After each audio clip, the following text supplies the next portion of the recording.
जय जगन्नाथ। हेलो बच्चा party, welcome back to my YouTube channel SRD physics. आज का वीडियो में हम कैपेसिटर के बारे में डिस्कस करेंगे। तो ये समझिए अपना भाई का क्लास है, शांति से बैठ जाइए, कॉपी पेन लेके एंड मेरे साथ नोट बनाते जाइएगा, ठीक है। तो आज का चैप्टर में हम डिस्कस करेंगे कैपेसिटर। तो पहले कैपेसिटर क्या है, आप तो देखे होंगे फैन में इतना छोटा सा लगता है कैपेसिटर। अगर आपका घर में फैन का स्पीड कम हो जाता है तो आप क्या सोचते हैं, कैपेसिटर खराब हो गया है तो कैपेसिटर को चेंज कर देते हैं। तो एक्चुअली ये कैपेसिटर क्या है, तो कैपेसिटर क्या करता है, इलेक्ट्रिक चार्ज को स्टोर करता है। It stores electric charge.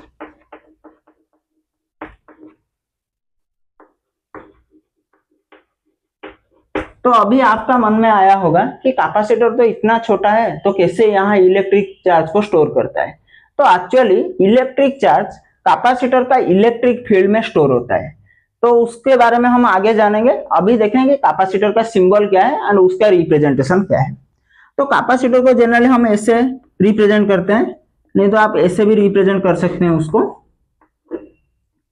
ठीक है।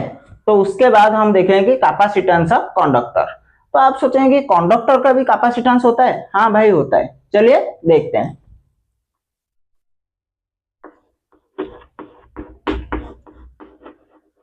Capacitance of conductor.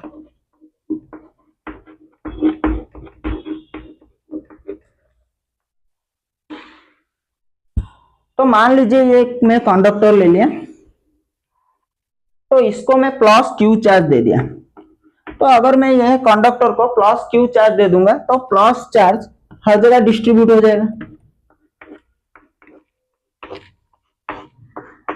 तो आपको तो पता है electric lines of force positive charge से आगे जाता है, तो ये इलेक्ट्रिक लाइन्स ऑफ फोर्स यहां से ऐसे ऐसे जाएगा। कहां तक जाएगा भाई, इंफिनिटी तक जाएगा, ठीक है।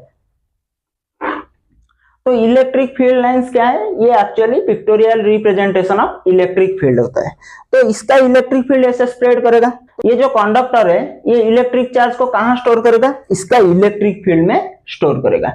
ये जो पॉजिटिव चार्ज हर जगह स्प्रेड हो गया, इसके वजह से ये पोटेंशियल सेम हो जाएगा। तो इसका अगर जो पोटेंशियल सेम हो जाएगा तो हम इसको क्या बोलेंगे, इक्विपोटेंशियल सरफेस। तो इसका जो चार्ज हो जाएगा Q, ये डायरेक्टली प्रोपोर्शनल टू V हो जाएगा। मतलब इसका चार्ज को हम जैसे बढ़ाते जाएंगे उस हिसाब से इसका पोटेंशियल भी बढ़ेगा। जैसे कि इसका चार्ज को सपोज 2Q कर देंगे तो पोटेंशियल भी 2V हो जाएगा, ठीक है।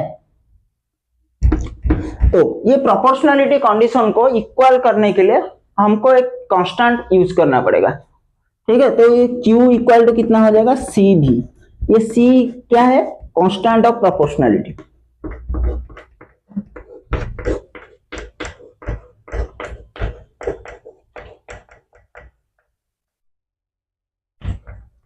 ये जो कांस्टेंट ऑफ प्रोपोर्शनलिटी है इसको ही हम कैपेसिटेंस बोलते हैं। इसको ही हम क्या बोलते हैं, कैपेसिटेंस।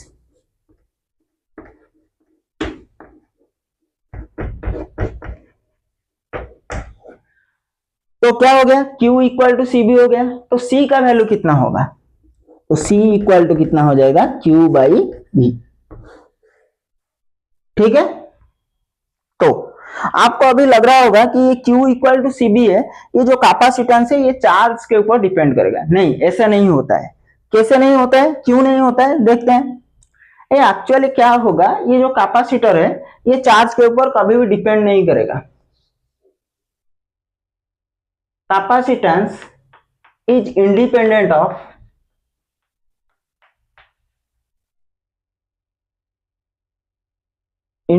ऑफ चार्ज, ठीक है। अगर ये चार्ज को हम 2Q कर देंगे, चार्ज को हम 2Q कर देंगे, उस हिसाब से पोटेंशियल कितना हो जाएगा, 2B। तो C इक्वल टू कितना हो जाएगा, 2Q बाई 2B, ठीक है। दैट इज इक्वल टू कितना हो जाएगा, Q बाई V। इसीलिए कैपेसिटेंस जो है ये चार्ज के ऊपर डिपेंड नहीं करता है, ठीक है। और किसके ऊपर डिपेंड करता है, ये जो capacitance depends upon geometrical construction.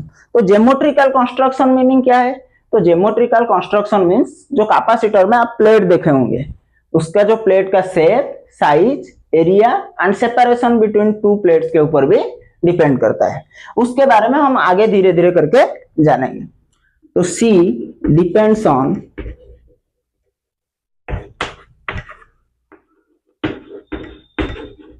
Geometrical construction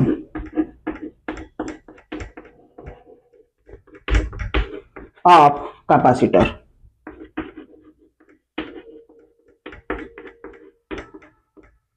ठीक है, फिर इसके आगे हम कैपेसिटेंस का यूनिट एंड डायमेंशन उसके बारे में अच्छे से जानेंगे एंड कुछ न्यूमेरिकल्स भी करेंगे। इसको पहले आप नोट कर लो, ठीक है।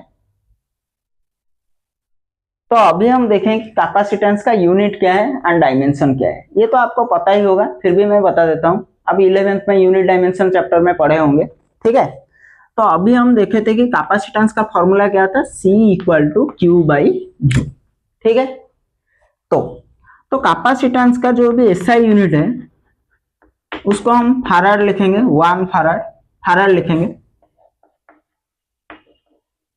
तो आपको पता है C equal to Q by V, तो C का यूनिट हो गया फैराड, Q क्या है, चार्ज का यूनिट क्या है, कूलम, आप इलेक्ट्रोस्टैटिक्स में पढ़े होंगे। V का यूनिट क्या है, पोटेंशियल डिफरेंस का वोल्ट, ठीक है। तो अभी हम क्या लिख देंगे, 1 farad equal to 1 coulomb by 1 volt. और इसको कैसे लिख सकते हैं, आपको पता है C equal to Q by V and V का वैल्यू कितना पता है, W बाई क्यू। तो ये V का वैल्यू को यहां डाल देंगे, तो Q by W by Q, तो ये कितना हो गया, Q स्क्वायर बाई W, ठीक है। तो ये हो गया C का, तो C का यूनिट क्या है, 1 फैराड।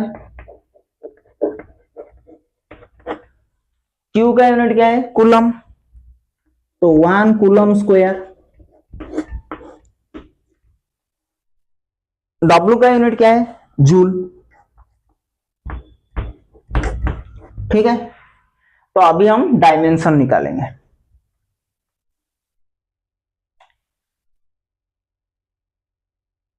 तो यहां से आपको पता चल गया C equal to Q square by W, तो C equal to Q square by W.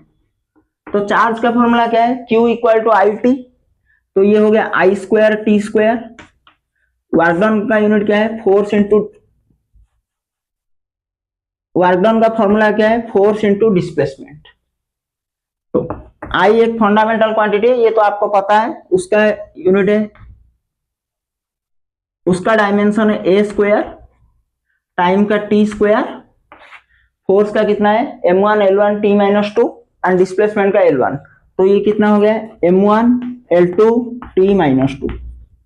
तो C का डायमेंशन कितना हो गया, m minus 1 l minus 2 t4 a2, तो ये डायमेंशन हो गया। अभी हम एक छोटा सा क्वेश्चन देखेंगे, ये C equal to Q by V का फॉर्मूला के ऊपर, ठीक है। Suppose question is a capacitor gets charge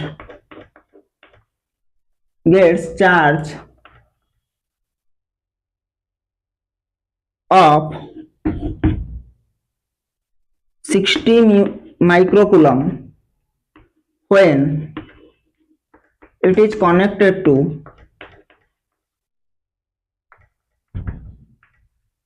12-volt battery.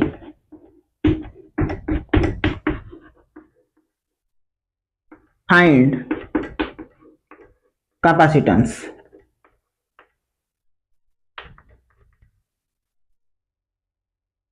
तो ये न्यूमेरिकल को हम कैसे करेंगे, तो डाटा दिया है कि कैपेसिटर को 12 वोल्ट बैटरी के साथ कनेक्ट करने के बाद ये 60 म्यूकुलम चार्ज पाया, ठीक है। तो हमको कैपेसिटेंस फाइंड करना है।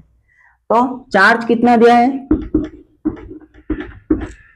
Q equal to 60 microcoulomb, potential क्या दिया है 12 वोल्ट। तो C का फॉर्मूला क्या है, C equal to Q by V, ठीक है।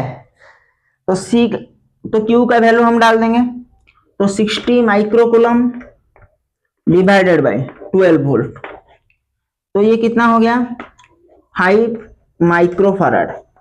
तो 1 माइक्रोफैराड कितना फैराड होता है 10 टू द पावर -6,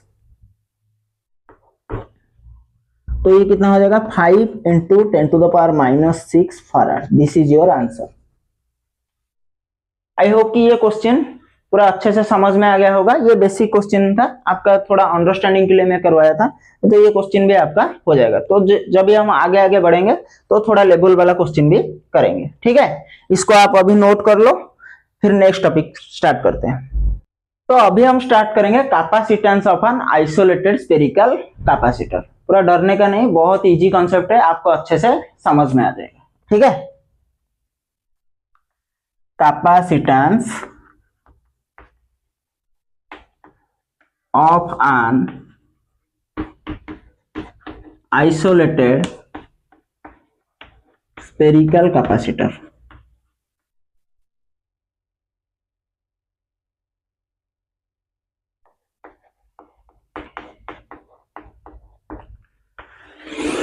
तो एक आइसोलेटेड स्फेरिकल कैपेसिटर का हम कैपेसिटेंस कैलकुलेट करेंगे। तो कैसे कैलकुलेट करेंगे चलिए देखते हैं, बहुत इजी है। तो मान लीजिए मैं एक स्फेरिकल कंडक्टर लिया एंड उसका चार्ज दे दिया +Q। तो आपको तो पता होगा, तो +Q दूंगा तो ये डिस्ट्रीब्यूट हो जाएगा हर जगह, एंड इसका जो रेडियस है उसको मान लेते हैं R। तो अभी बताओ इसका पोटेंशियल कितना हो जाएगा, तो V इक्वल टू कितना हो जाएगा 1/4πε0 Q/R। R इसका रेडियस है, ठीक है। तो कैपेसिटेंस का फॉर्मूला क्या था, तो C equal to Q/V, C equal to Q/V।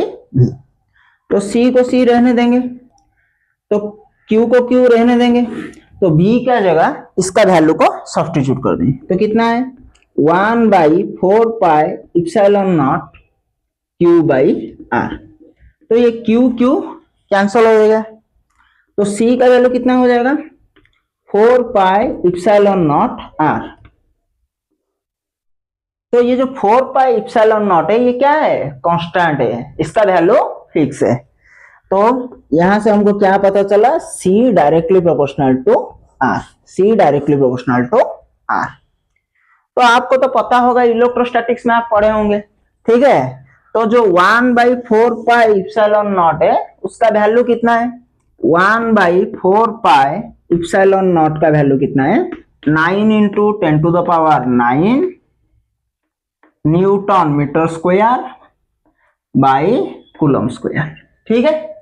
तो 4πε0 का वैल्यू कितना हो जाएगा,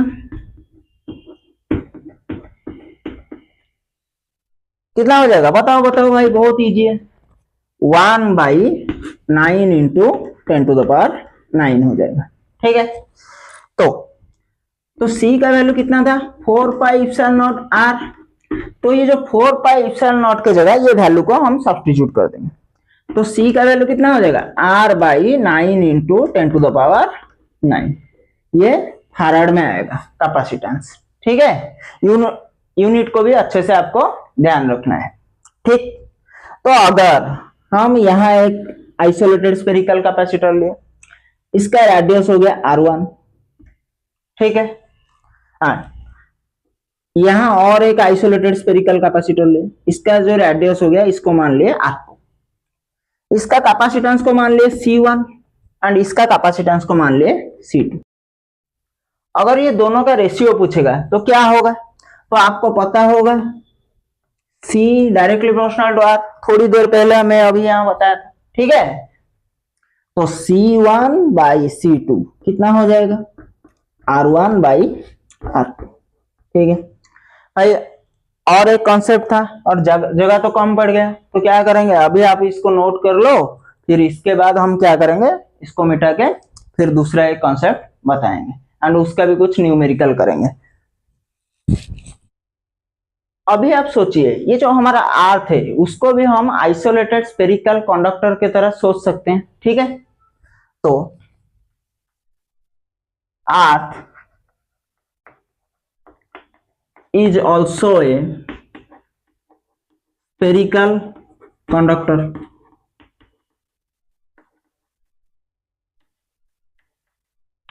तो जो अर्थ का रेडियस है वो क्या है 6400 किलोमीटर। रेडियस ऑफ अर्थ क्या है 6400 किलोमीटर। ठीक है, ठीक। तो जो आइसोलेटेड स्पेरिकल कैपेसिटर का फॉर्मूला क्या था, R बाई 9 इंटू 10⁹9। ठीक, तो R के जगह हम क्या डाल देंगे 6400, सॉरी यहां गलती कर दिया, 6400 इंटू 10⁻3, क्योंकि किलोमीटर को तो मीटर में कन्वर्ट करना पड़ेगा, बाई 9 इंटू 10⁻9। तो इसको अगर आप कैलकुलेट करेंगे तो ये कितना हो जाएगा 711 माइक्रोफैराड, नहीं तो 711 इंटू 10⁻⁻6 फैराड। आप सोचेंगे मैं बिना कैलकुलेट कर दिए इसको लिख दिया ऐसे, नहीं भाई ये मास्टर को याद था। आप अगर कैलकुलेट करेंगे तो फिर भी इतना ही आएगा। ठीक है, तो इसको भी नोट कर लो और कुछ न्यूमेरिकल हम करेंगे। ठीक है, तो अभी हम एक क्वेश्चन देखेंगे जो आइसोलेटेड स्फेरिकल कैपेसिटर का हम कॉन्सेप्ट पढ़े उसके ऊपर ही बेस है। ठीक है, तो चलिए देखते हैं।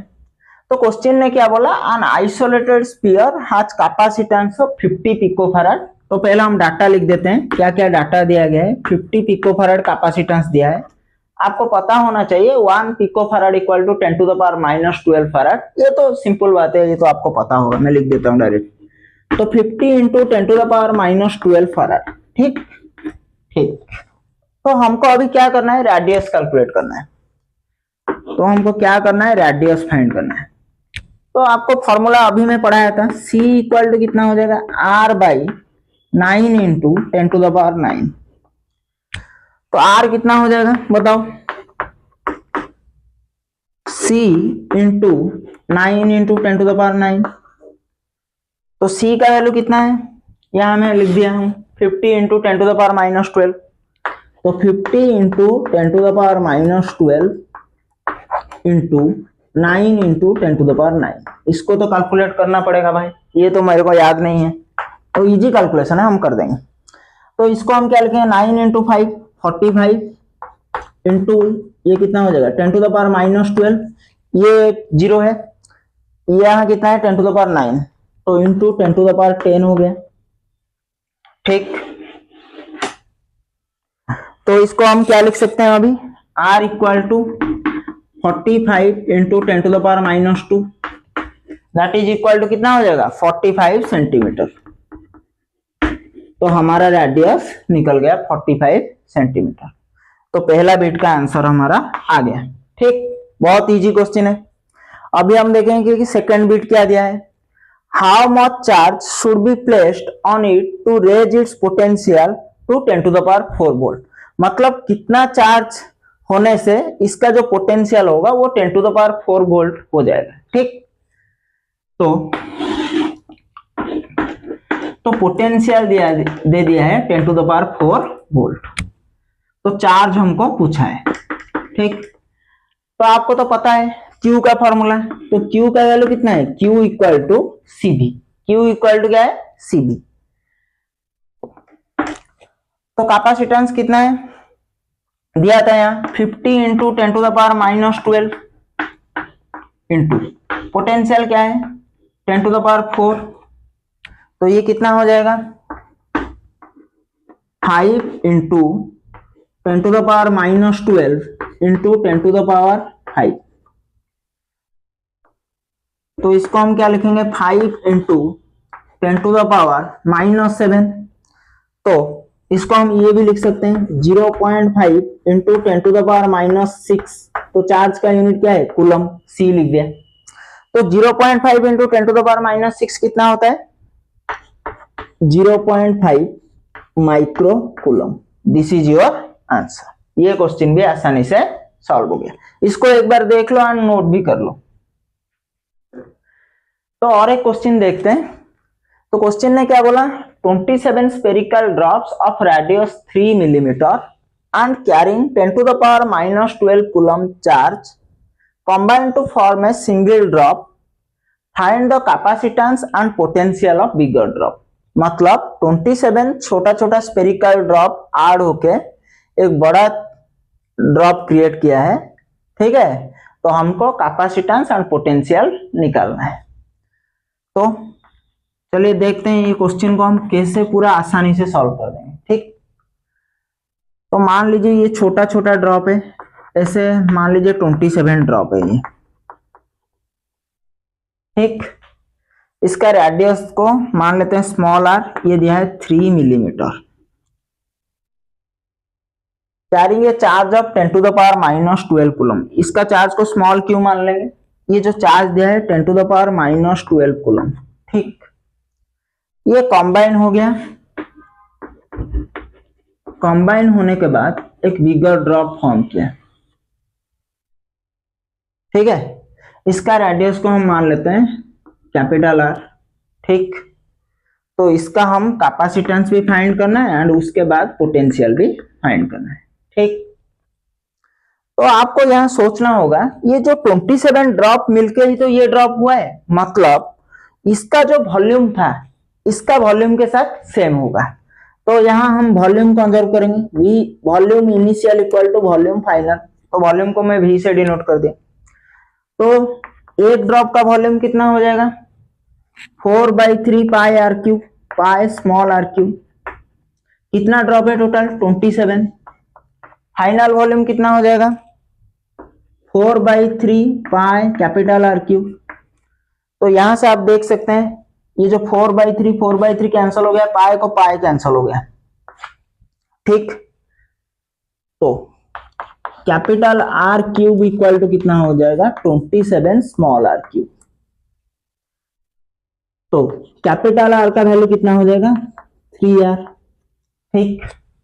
तो कैपेसिटेंस का फॉर्मूला क्या था, तो C का फॉर्मूला था 4 पाई इप्सिलॉन नॉट R, नहीं तो और भी लिख सकते हैं R/9 into 10 to the power 9। तो R का वैल्यू कितना आया 3R। तो 3R/9 into 10 to the power 9, 3। Small r का वैल्यू कितना दिया है 3 मिलीमीटर। 3 मिलीमीटर मतलब कितना होता है 3 into 10 to the power minus 3 metre. तो 3 into 3 into 10 to the power minus 3 by 9 into 10 to the power 9। तो 3 इंटू 3 कितना हो जाएगा 9। तो ये 9 भी कैंसिल हो गया। तो ये कितना हो जाएगा, ये ऊपर चला जाएगा, तो ये हो जाएगा 10 to the power minus 12 farad, that is equal to 1 pico farad. तो कैपेसिटेंस का वैल्यू आ गया 1 पिको फैराड। तो अभी हमको क्या फाइंड करना है, तो हम कैपेसिटेंस फाइंड कर लिए। तो अभी हमको क्या फाइंड करना है पोटेंशियल। क्या फाइंड करना है potential of bigger drop, potential of bigger drop. तो आपको पता होगा C equal to Q by V होता है। तो V इक्वल टू क्या है क्यू बाई सी। तो कैपेसिटेंस तो हमको मिल गया। तो हमको अभी क्या करना है चार्ज फाइंड करना है। तो इसका जो चार्ज था इसको मान लेते हैं कैपिटल क्यू। तो ये जो कैपिटल क्यू का वैल्यू कितना हो जाएगा, ये भी जो स्मॉल क्यू चार्ज है ये 27 स्मॉल चार्ज कंबाइन हो गई कैपिटल क्यू हुआ है। तो Q इक्वल टू कितना हो जाएगा 27 स्मॉल क्यू। तो 27 स्मॉल क्यू का वैल्यू दिया है, चार्ज देखिए 10 to the power minus 12 coulomb, 10 to the power minus 12। तो कैपिटल क्यू कितना हो गया 27 into 10 to the power minus 12 coulomb, ठीक। तो V का फॉर्मूला क्या है Q बाई सी। यहाँ कंफ्यूज नहीं होना है, ये चार्ज में स्मॉल लिख दिया जो ऐसे अंडरस्टैंडिंग के लिए फॉर्मूला का। तो यहाँ भी आप कैपिटल क्यू डाल सकते हैं, कोई दिक्कत नहीं है, ठीक।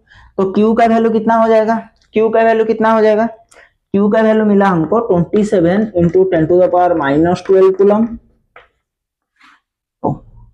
ये जो कैपेसिटेंस मिला था 1 पिको फैराड, इसका वैल्यू कितना था 10 to the power minus 12 farad. तो 10 टू द पावर माइनस 12, तो ये 10 to the power minus 12 10 to the power minus 12 cancel हो गया। तो V का वैल्यू कितना हो गया यहाँ मैं फराड लिख देता हूँ। तो V का वैल्यू कितना हो जाएगा 27 volt. This is your answer. तो पहले हम कैपेसिटेंस फाइंड किए थे, अभी हम पोटेंशियल भी फाइंड करते हैं। ठीक है, आई होप कि ये क्वेश्चन भी आपको अच्छे से समझ में आ गया होगा। इसको भी आप नोट कर लीजिएगा एंड क्लास के बाद इसको भी और एक बार प्रैक्टिस कर लीजिएगा। ठीक है, आई होप कि पूरा ये वीडियो आपको अच्छे से समझ में आया होगा। अगर कुछ भी डाउट है आपका तो आप कमेंट सेक्शन में लिखिए। फिर से मिलते हैं नेक्स्ट वीडियो में एक नया कॉन्सेप्ट के साथ। Thank you. जय जगन्नाथ।